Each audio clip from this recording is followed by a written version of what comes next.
حضرت عبداللہ بن عمر رضی اللہ تعالیٰ عنہ یہ اللہ کے پیارے نبی علیہ السلام کے صحابی رسول ہیں.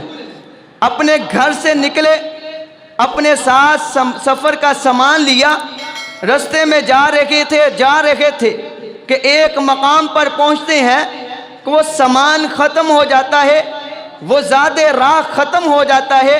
حضرت عبداللہ بن عمر رضی اللہ تعالی عنہ نے ادھر ادھر اپنی نظر دہرائی. کیا نظر آیا؟ ایک میدان میں، ایک جنگل کے اندر ایک بکری چرانے والا چرواہا کھڑا ہے.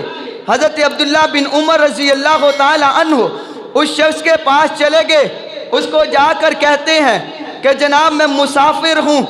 آپ کو عرب کے رواج کا علم ہوگا کہ جو مسافر ہوتے ہیں ہم ان کو مفت میں دودھ دیا کرتے ہیں، ان کی مدد کرتے ہیں. میں اس لیے آپ کے پاس آیا ہوں.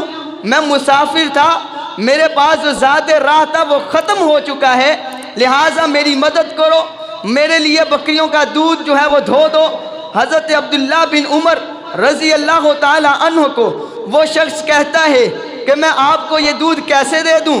یہ بکریاں میری نہیں ہیں بلکہ اس کا مالک فلاں بندہ ہے.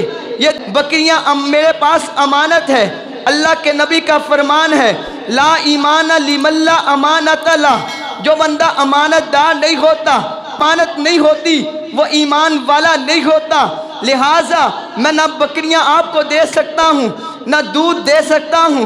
حضرت عبداللہ بن عمر رضی اللہ تعالی عنہ فرماتے ہیں کہ میں نے اس شخص سے کہا کہ آپ دودھ نہ دیجئے لیکن میرے ساتھ ایک سودا کر لیجئے جو آپ کو بھی فائدہ دے گا مجھے بھی فائدہ دے گا. صحابی رسول کو وہ کہنے لگے کہ آپ بتائیں کیا سودا ہے؟ وہ حضرت عبداللہ بن عمر نے فرمایا میں نے اس شخص کو کہا، جان بوجھ کر کہا کہ ایسے کر لے، یہ بکری مجھے قیمتاً دے دے، پیسے تو رکھ لے، پیسے تیرے کام آ جائیں گے، بکری میرے کام آ جائے گی. اس نے کہا کہ بکری تجھے دے دوں گا، مالک کے پاس جاؤں گا، مالک پوچھے گا بکری کہاں ہے، میں کہوں کیا بتاؤں گا؟ حضرت عبداللہ بن عمر نے فرمایا میں نے اسے کہا آپ جا کر اسے کہہ دینا کہ جناب عرب کے اندر جنگلوں میں بھیڑیے پھرتے ہیں، وہ بکری کو کھا چکا ہے.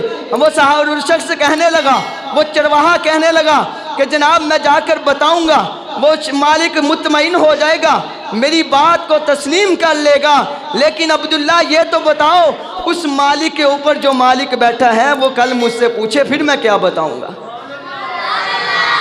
حضرت عبداللہ بن عمر رضی اللہ تعالیٰ عنہ فرماتے ہیں کہ جب میں نے اس کی یہ بات سنی پھر میں نے یہ کہا کہ جب دنیا کے اندر جب تک ایسے لوگ موجود ہیں تو کوئی انسان کسی پر ظلم نہیں کر سکتا.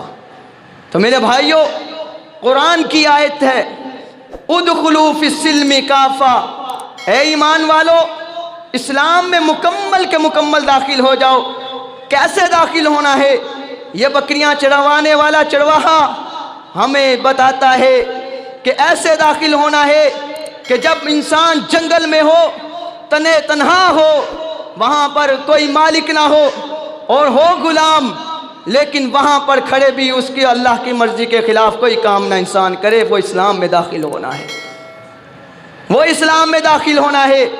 یہ داخل ہونا نہیں کہ ہم 5 وقت کی نماز بھی پڑھے، ہم مسجد میں بیٹھ کر قرآن بھی پڑھے، ہم تسبیحات بھی کریں، ہم جناب جا کر دکانوں میں بیٹھ کر لوگوں کو دھوکے دیں. یہ داخل ہونا نہیں. قرآن مجید ہمیں اس بات کا درس نہیں دیتا